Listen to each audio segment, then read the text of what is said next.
must be the net resultant force. What is the resultant force? We say this is a force that has the same effect as two or more forces. Okay. Now, also, what is the SI unit of a force? The SI unit of a force is a Newton, that is denoted capital N. The SI unit of a force, we have said it is a what? It is a Newton, that is denoted capital N. Now we are going to define a Newton. What is a Newton? Okay. Now, how do we define a Newton? Let us define a Newton. So a Newton is a force which gives a body of mass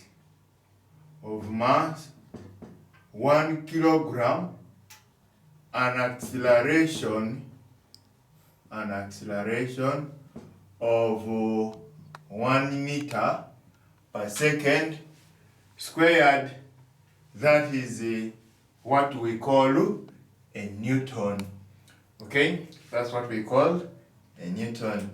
Now, from here, we look at the third law. We look at Newton's third law. Now, what did Newton find out? And by the way, how did this guy come to this law? Now, the way this man came to this law, he made a series of observations. One, when he used to be seated in his laboratory and doing some work, he would feel he's seated on the chair, but he feels some kind of pain on his buttocks. He said, what is the problem here? Now, also, one time, or sometimes, when he would slap his kid, the kid would cry.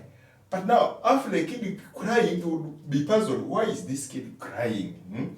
Now, he realized that he would also feel some pain on slapping this kid. So he said, okay, it means the force that I exert this kid, it is the same reaction that comes back to me. So now, he came up with a law and he said that for every action,